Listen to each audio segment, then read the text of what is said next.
Good afternoon and welcome everyone to this special virtual occasion as we reaffirm our commitment as a council to the Armed Forces community. I'm Councillor Julie Thingsmith, Havant Borough Council's Armed Forces champion. I'm also a Royal Navy veteran and married to someone who's still serving in the Royal Navy, so I have plenty of experience to draw from in this role. Online, we are delighted to have with us here this afternoon the Mayor of Havant Borough Council, Councillor Prad Bains, Group Captain, retired, Keith Lane, Head of Engagement, South East Reserve Forces and Cadets Association.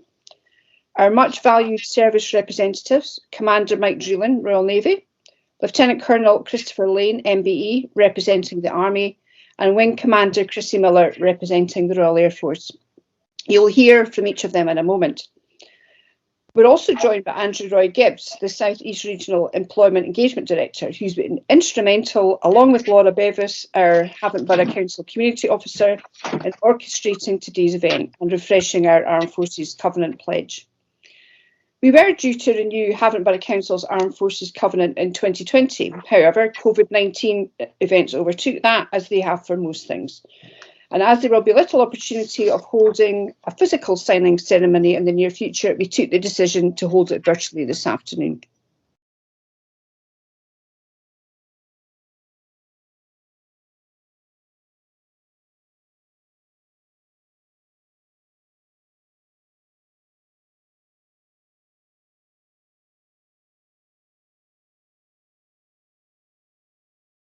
First and foremost, thank you, and I'm delighted to be here to speak on behalf of the South East Reserve Forces. It's important to put into perspective that for the last year we have done no face-to-face engagement and have actively been putting off people signing covenants because the guidance we've had from the Ministry of Defence was to avoid any face-to-face. The fact that Havant wanted to keep this, and it's nothing to do with the fact that Julie is very persuasive, is the fact that it means so much to Havant to reaffirm their covenant signing, and that is important, which is why we're equally delighted to be part of this procedure. I know that you're all probably Zoomed, Skyped, or even Teamed out, but if you just indulge me just a couple of minutes, what I will say is that this year, 2021, it's the 10th anniversary of the Armed Forces Covenant. And it would be no surprise to say that 2020, last year, has seen some pretty significant national challenges with COVID-19, and in particular Operation Rescript, which is the military support to the national effort to manage the pandemic. And now, quite rightly, I think, we clapped nearly every Thursday to recognise the NHS, care workers and frontline workers for all they're doing. And that wasn't because we didn't recognise what the Armed Forces did. I think it's because it would be easy for the Armed Forces to go in on their white chargers. And quite properly, the NHS and the others did get their recognition. And so really it was with the unusual aplomb and modesty that the MOD was beavering away and has been, and the Armed Forces community in the background doing lots and lots of work, well, less background, but with less fanfare. But not just the military, the regulars, but their families and the reserves and the veterans. And we could even go down to cadets because of the use of cadet facilities and the like. And so that then takes us on to what the Armed Forces Covenant is. And it really is, it's the nation's way of ensuring that those in the military family don't suffer disadvantage because of their service. It is also about parity and not priority. And this is a message that we sometimes have to get across people, that it doesn't necessarily mean that people will go to the top of the waiting list for the houses. It just means that they won't be disadvantaged, but that we recognise, all of us recognise their service and their commitment and their contribution. And I'm delighted, I think we're all delighted, especially in this, the 10th anniversary, that Havant want to re-sign and want to publicly pledge their support to the military community. And again, putting things into context, I think it was about last week, there were about 6,500 signatories to the Armed Forces Covenant nationally. Of that 6,500, 813 are in the 9 counties of the South East that we look after in Serfco. And 245 in particular are within Hampshire. Allied to that, and within the employer recognition scheme, we have 465 bronze, because I know that Havant is a bronze signer, and of those 465, 121 are in Hampshire. We have 107 silvers, of which 24 are in Hampshire, and we have 51 golds, of which 15 are there. And just to put things in perspective, Havant, as a beacon of bronzeness, is surrounded by gold awardees in the ERS from Hampshire County Council, Gosport Borough Council, Portsmouth and Southampton local authorities, UAs. And I know that Andrew will be working really hard with Julie to take Havant up the employer recognition scheme. So it's the case of just saying the Armed Forces Covenant is here to stay. Julie might mention about the fact of it being the Armed Forces Bill or the Covenant Bill being brought into law and the impact that will have on local or public sector bodies. But thank you, all of you, for your support, and for Chris and for Chrissy and for Michael from the Navy for actually putting their side to it as well. Ours is a small part, and so if you're happy, I'll bow out now. Thank you for allowing us to be part of your proceedings. Thank you, Keith. And now, Mr. Mayor, Councillor Prad Bains. Thank you very much, Julie, and thank you all for joining us today on what is an incredibly important occasion. I've just prepared a few words to sort of mark the significance of this event, so thank you all for giving your time. Firstly, I think it's an incredible privilege for me to be here today in the company of such distinguished personnel and contributors to our Armed Forces community in order to sign this Armed Forces Covenant on behalf of Havant Borough Council and what is the 10th year of the Covenant. This is a vital and binding promise between our council and the Armed Forces that is designed to support serving and former members of the Armed Forces community who reside and work within our diverse borough. Havant has always had a very deep connection with the Armed Forces, and we are very privileged to have many serving personnel, veterans and their loved ones who form an integral part of our resilient community. We have seen during this pandemic how our Armed Forces have supported the mass testing centres, how they've taken logistical issues upon themselves to ensure that everyone that needs a test can access one. And indeed, we've seen a leading vaccination programme with almost 9 million people now having had their jab being supported by the efforts of the Armed Forces community. Many of those personnel are residents that we support and represent, and it is our duty to ensure that they come to no disadvantage whatsoever because of their selfless dedication to our nation. The Covenant also ensures that as a council and a local employer, we will always treat those who are serving and have served in the Armed Forces with the utmost respect and fairness that they wholeheartedly deserve. And as a council and as a community, it is vital that we recognise in this way the unique and immense sacrifices that every member of the Armed Forces community makes, and ensure that at Havant we do all we can to support those personnel and their families. At Havant, we have committed to that any veteran that meets essential criteria in a job profile who identifies themselves as being a veteran will be guaranteed an interview at Havant Borough Council. We've also appointed, as you've seen, Councillor Julie Smith to be our Armed Forces champion to ensure that we are doing all we can for the community in our borough. We have also ensured that throughout the year we recognise key services and key dates such as Remembrance, D-Day, VJ Day, VE Day, Merchant Navy Day and the Poppy Appeal, all of which I personally am very privileged to attend as Mayor and lead on.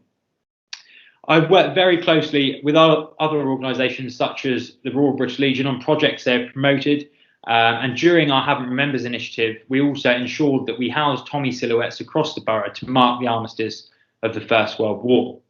Recognising the sacrifices made by our Armed Forces community, past and present, is essential and is at the heart of what this covenant is about. In addition to this, it is also vital that we support our Armed Forces cadets, and I'm proud to say that this year for the first time my mayoral cadets represent every strand of our Armed Forces. I also recently had the privilege of meeting with former Chief of Defence Staff General the Lord Richards, who also highlighted the key role our Armed Forces community has and the sacrifices they make to ensure our freedoms and way of life continues.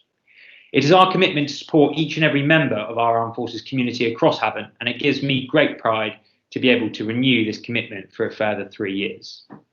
So today is an extremely important step, certainly for the Royal Navy, and I'm delighted to be representing the Naval Base Commander, indeed the Royal Naval Service here in Portsmouth, to you. We very much welcome the opportunity to re-sign this very, very important covenant, which will set the headmark for us to aspire to in days, weeks, months, and indeed years to come. So we're over the moon. Thank you. So I'm Lieutenant Colonel Chris Lane. I command 500 men and women in 16 Regiment Royal Artillery based on Thorney Island. And there is also another regiment, so we're one of two, that is of the same structure and size on Thorney Island as well. So the purpose of 16 Regiment is to provide anti-air warfare capabilities wherever defence requires it. As a regiment, we've moved from North Luffenham in Rutland in 2015 to Thorney Island. And we've been deployed in the Falklands for the last 15 years, providing unbroken air deterrence. We're also deployed in Afghanistan and the Gulf in similar tasks. And perhaps most notably across Hampshire and Sussex, currently supporting the NHS during the latest lockdown. 2021 is a big year for the regiment as we bid farewell to our main missile system, Rapier, which we've had for approximately 25 years, and welcome in Skysaber, a piece of equipment that will revolutionise our capability.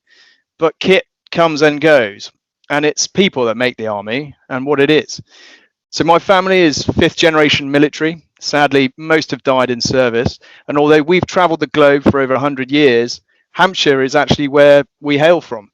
So I'm very humbled to take part in this re-signing of the Havant Armed Forces Covenant, and I wish the service that Havant Borough Council provides to this current generation of service personnel was around for my forefathers.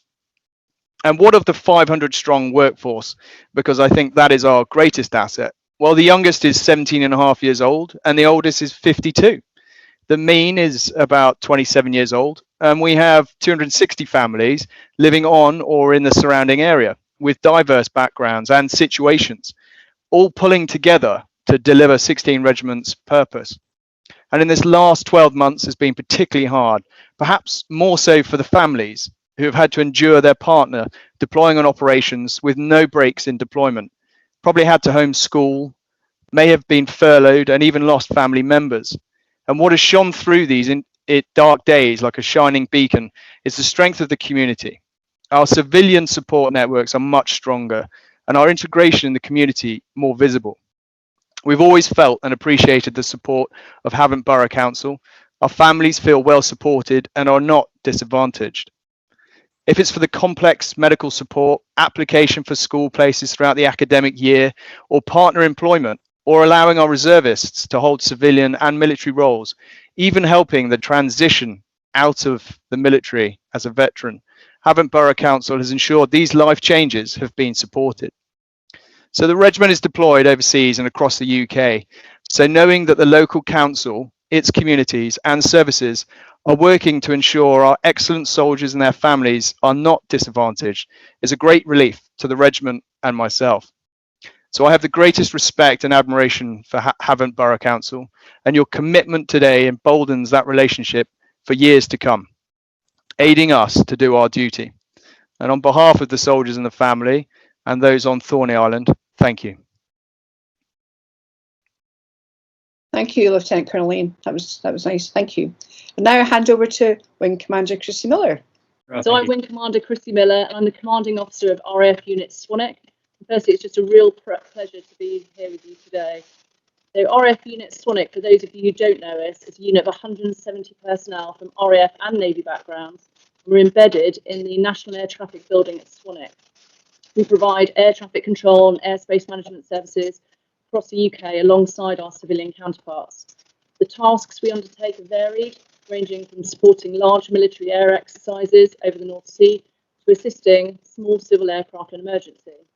Our personnel is spread across the south of Hampshire, and therefore we value the relationships we build within those communities. It's a real privilege to be signing the Armed Forces Covenant on behalf of the Royal Air Force and wider Armed Forces, alongside the Mayor of Havant, Councillor Prad Bains. The Armed Forces, and specifically the Royal Air Force, has many links with Havant. Hayling Island was home to the late Group Captain Kenneth Tarrant, who was awarded the Distinguished Flying Cross by the King for his actions in World War II. And indeed, today, Havant has a thriving Air Cadets unit, providing aviation training and, importantly, a focal point to make friends from all backgrounds. The Covenant means so much to the military community as it recognises the contribution our personnel make to defence the UK, both at home and overseas. The nature of our work can mean we move regularly away from our support networks, and that can be really tough for service personnel and their families. By signing the Armed Forces Covenant, Havant Borough Council and its people have made a clear commitment to support us and include us in the wider fabric of their community. So I look forward to our armed forces building stronger relationships with you and supporting you wherever we can. Once again, thank you for inviting me today to participate in this special occasion, and I do hope to meet all of you when I get to visit Havant in person.